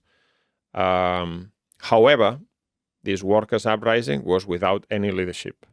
The leaders of the CNT immediately called on the workers to lay down arms, to abandon the barricades, to go back to work, under the excuse that they were disorganizing the rear, that this will have a negative impact on the front, and so on. The leaders of the POUM, which threw themselves onto the barricades, but they basically just followed the lead from the leaders of the CNT, and they said, yes, after a few days, an agreement was reached for the workers to disarm themselves, but the anarchist leaders had to exercise all of their authority. Now, the Republican government at this time was in Valencia, so from Valencia, people like Federica Montseny, who's an anarchist minister, she addressed the workers in Barcelona over the radio, and they said, no, we can't have this struggle amongst brothers, and we should lay down arms, and so. But they had to exercise all of their authority, and it was only because the workers had no alternative leadership. There was an attempt to improvise a leadership on the part of the left wing of the POUM. The Friends of Durruti issued some leaflets to the barricades, and a very small group of the Bolshevik Leninists, the followers of Trotsky, were also participating. But these groups were too small and they lacked the necessary influence to give this uprising a proper leadership. It's very interesting that the Friends of Durruti leaflets on these days, they were talking about a revolutionary defense junta that is setting up of a workers' government. And this is very, on the basis of events, the most advanced of the anarchist workers drew Bolshevik conclusions, if you want. The workers must take power. What they were saying is all power to the working class organizations. So, as a result of the lack of leadership, over a period of a few days, finally the barricades were taken down. The workers went back to work. They hand over their weapons, and the Republican government proceeded to carry out brutal repression. I think about 1,500 people were killed on those days, and a number of them were arrested afterwards. And once the workers had given up the barricades and had given up their weapons, then the Republican government went on the offensive. The POUM was illegalized, and their leaders were arrested and jailed. Some of them were killed. Yeah. And Nin himself, on the 16th of June, was picked up from the Ramblas and never to be seen again. And it was only many years later, in the 1980s, that his fate was discovered. He had been taken by agents of the GPU, who were acting in Spain, the Soviet secret service. They were acting, the Stalinist secret service were acting openly in Spain. He'd been taken to Alcalá de Henares, near Madrid, to a secret jail where he'd been shot dead and killed for his role in the leadership of the POUM. And then shortly afterwards, many of the anarchist papers were also banned or subject to censorship. And by the end of the year, not only the POUM had been illegalized and put on trial as a counter-revolutionary organization, but the CNT had been kicked out of the government. Its newspapers closed down or subject to censorship. Its main rank-and-file leaders put in jail.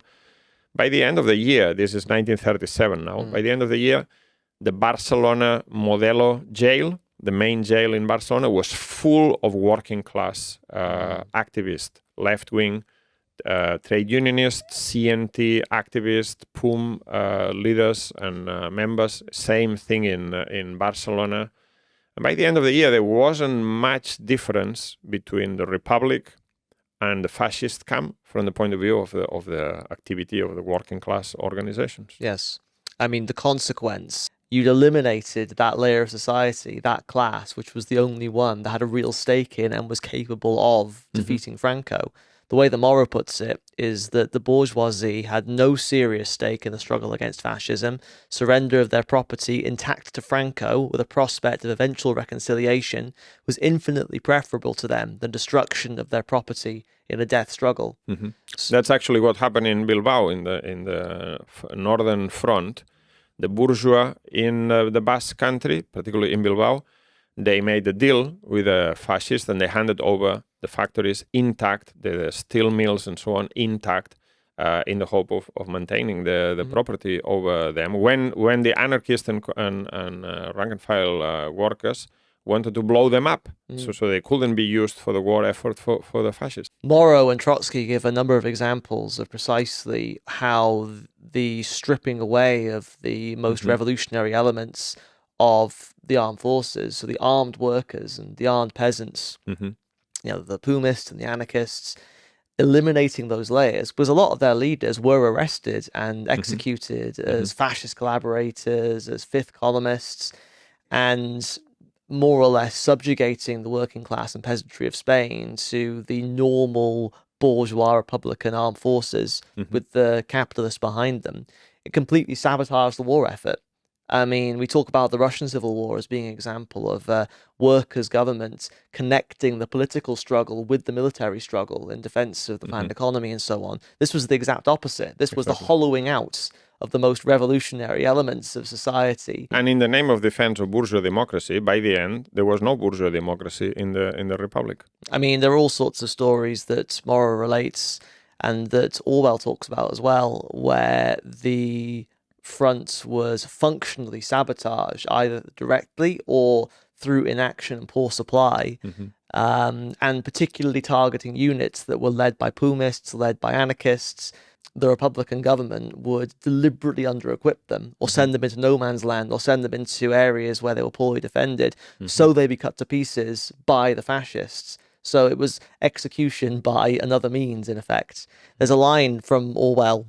He said that a government which sends boys of 15 to the front with rifles 40 years old and keeps its biggest men and newest weapons in the rear is manifestly more afraid of the revolution than of the fascists, hence the feeble war policy of the past 6 months, and hence the compromise with which the war will almost certainly end. And that was written in August 1937. It's fair to say that with the fall of Barcelona, with the seizure of the Telefonica, the counter-revolution is in full swing, and what remains of the Civil War is a series of tragic defeats, culminating in Franco's eventual victory. In fact, the Spanish Revolution, it can be said to go from 1931 to 1937. The Civil War lasts for a couple more years until April 39.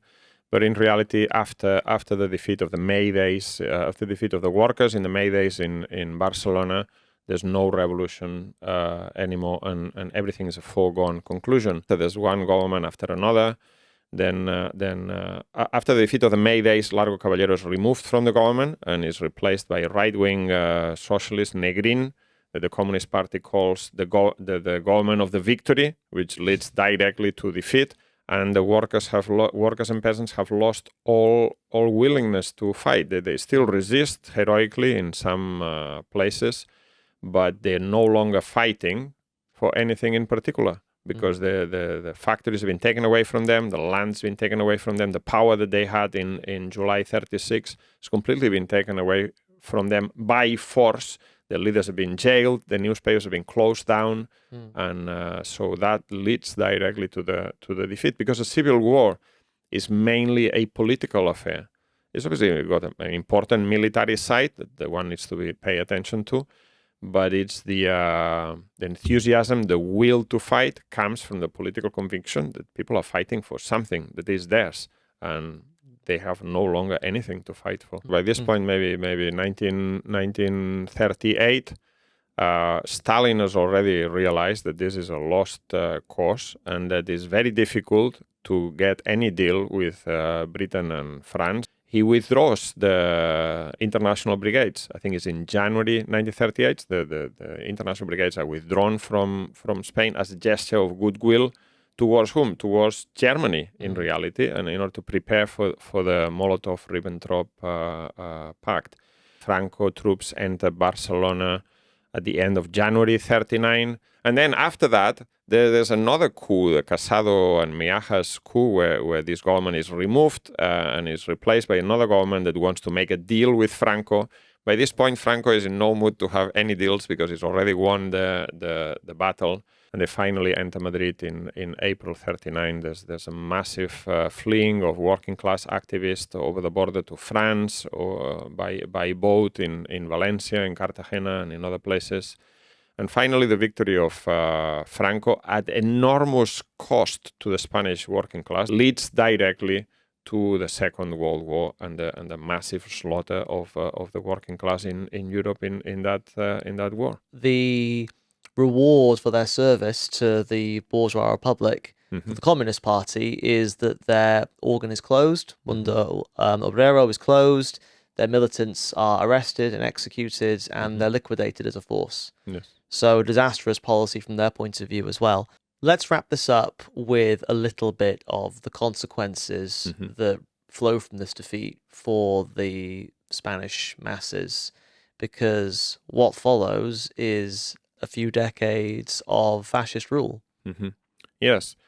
the defeat of the Spanish Civil War is really bloody defeat. The workers have carried out a revolution and they need to be punished. So the memory of that revolution is completely erased from the minds, and they never get an idea of another revolution again. So there is a period of brutal repression. I mean, there's no exact figures, but some people talk about 300,000 people are shot dead or killed during the Civil War. And in the immediate aftermath, there's concentration camps, there's labor camps, there's people shot in every town and village. When the fascist troops arrive, they line up everyone who's participated in one way or another in the revolutionary events, and they're all shot dead. Hundreds of thousands have to go into exile. And not only this, but then a period opens of extreme economic hardship for the masses in Spain. There's hunger in the countryside. It's an extremely difficult period which opens up several decades up until 1975 when Franco dies in his bed of this reactionary dictatorship. You could say that probably after the 1940s, early 1950s, the regime is no longer a proper fascist regime in the sense that it doesn't have that mass popular support that had at the beginning among certain layers of the petty bourgeois and so on, and is more normal brutal police military dictatorship. But it's just a question of characterization. Nevertheless, the Franco regime lasts until such a point where a whole generation has passed and a new generation of workers is coming up in the early 1960s and in the 1970s, coming up into the factories. People have moved from the countryside into the cities, and renewal of the working class. And only at that time, revolutionary struggle restarts again in Spain. So we're talking about from 1939 to 1960s, at least 20, 30, 40 years of black reaction and dictatorship. This is the very heavy price that the Spanish working class has to pay for having lost a revolution. And we need to say this very clearly. Trotsky writes a very interesting article, which is called The Class, the Party, and the Leadership. And he's answering a French group called What is to be Done, CAFE. This French group says the Spanish working class failed because it was not able to give itself the leadership necessary to win. And Trotsky says this is completely wrong. He says, in fact, the Spanish working class at every single juncture went against its own leadership and took the most action that could have been taken. But the leadership cannot be improvised, and the leadership is a necessary part, is a subjective factor that plays a decisive role in a revolution. And what was missing was that leadership, or rather, the leadership that the Spanish working class had was the wrong leadership. The anarchists first abstained from politics, giving the initiative to the bourgeois Republicans, and then they joined the bourgeois Republicans in a government against the working class power. The Stalinists, as we just described, played a completely counter-revolutionary role by opposing bourgeois democracy to workers' power, which already existed. And the POUM, despite the fact that it was the most radical party in this revolution, vacillated. They correctly criticized the Republican Popular Front, but they participated in it. They were critical. They had some of the correct slogans at some points, but they were too afraid to carry them out in practice or fight for them. And they maintained a diplomatic agreement with the leaders of the CNT. So the Spanish proletariat cannot be faulted, Trotsky says. On the contrary, they have done everything that could be done without the leadership and more. So this is, I think that this is very important to understand.